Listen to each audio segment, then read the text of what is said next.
Hey, what's up you guys? Shartimus here, taking another look at a brand new DC Multiverse figure. We're looking at Superwoman from McFarlane Toys, and this is another Starro the Conqueror Build-A-Figure Wave figure. And they've announced Owlman. I don't think we got the fourth character announced yet, but yeah, on the back of the packaging you can see a nice product shot of the Starro figure, which I only have two Build-A-Figure pieces for, and I'm not too familiar with Superwoman. Gotta be honest, I would like to read this Crime Syndicate book though, or as a trade paperback, but it looks very cool. So yeah, and I really like the design for this particular Superwoman, which is basically a evil Wonder Woman with serious mommy issues. But anyway, there's a look at the top of the packaging, there's a look at the bottom, and if you're trying to get your DC Multiverse figures, you can do so. Search your feelings, you know it to be true. Darkside Toys is a store for you. Link below. So here's Superwoman out of the packaging on the rotating base, and I really like the aesthetics of this figure. I mean, it's one thing I was really looking forward to. I like the design quite a bit.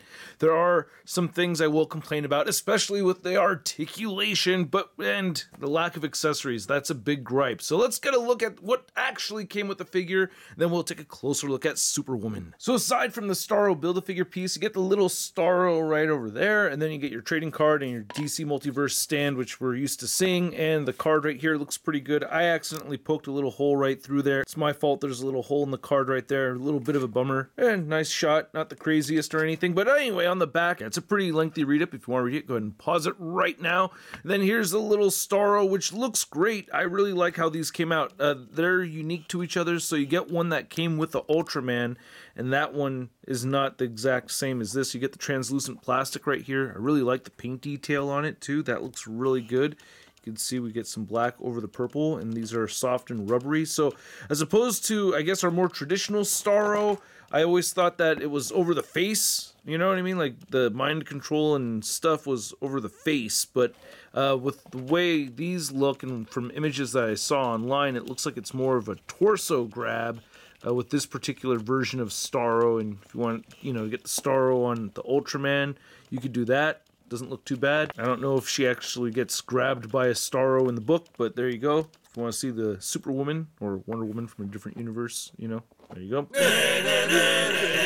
So again, we get the side eye with this figure, and that's very disappointing. McFarlane has already mentioned before that in my interview that they are doing away with the side eye.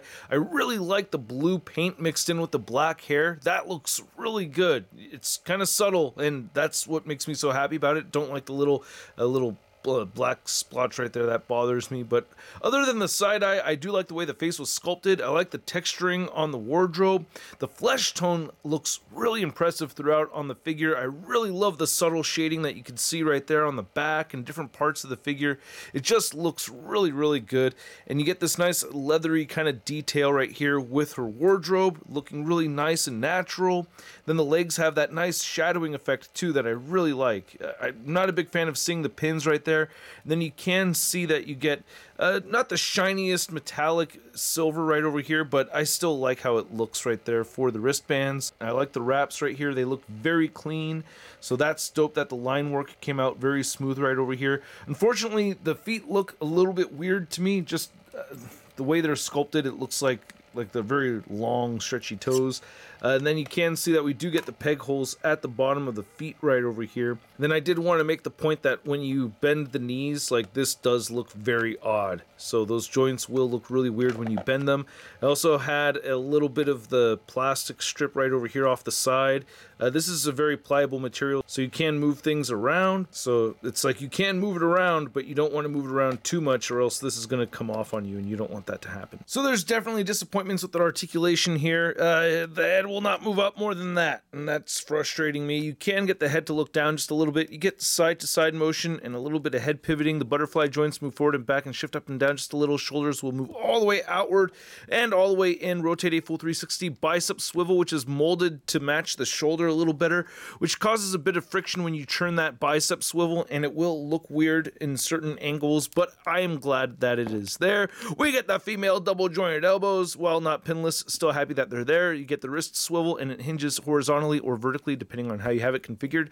Wish we had a diaphragm cut on this figure. We only get the waist joint right here, and I did have this weird material, I don't know, it was moist, like my Wonder Woman showed up moist like right around here. It was kind of odd, but anyway, good pivoting, crunches forward only a little bit and back more so. The hips do move outward pretty far. I did pop off one leg and then I was able to easily pop it right back on there.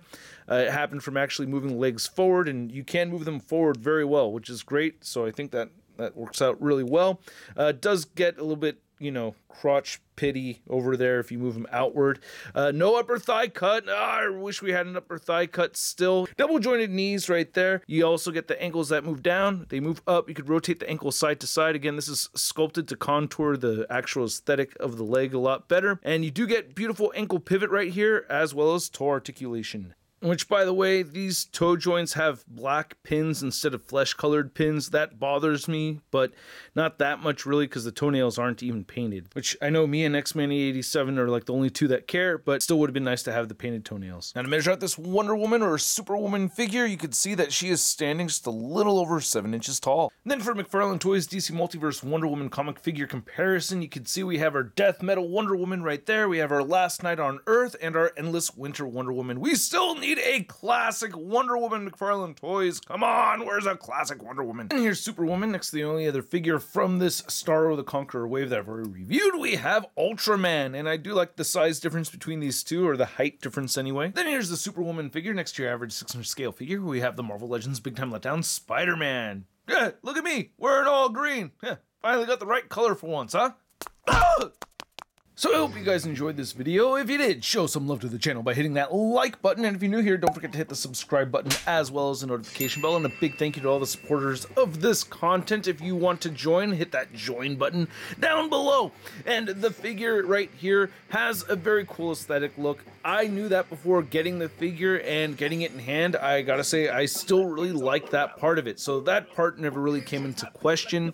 The articulation isn't absolutely horrible. It's just lacking, and McFarlane Toys just doesn't have the articulation at a point of where I'd like to see it, but I do feel like it does get better. I wish we got upper thigh cuts. I've made that complaint a million times. I guess the biggest letdown for me with this figure is that she doesn't come with her own golden lasso. That accessory is seriously needed for this figure, and that really bums me out.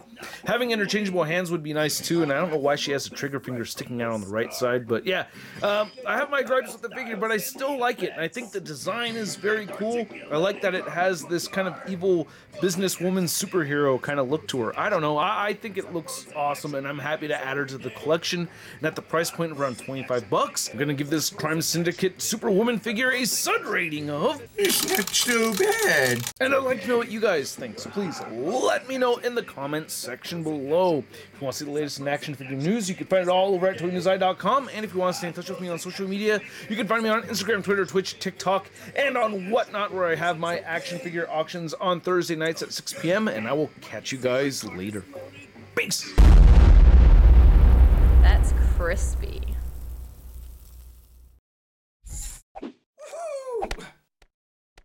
Hey, new ShartimusPrime videos. Hey, you should click one. Yeah, click on one of them. Or subscribe if you haven't.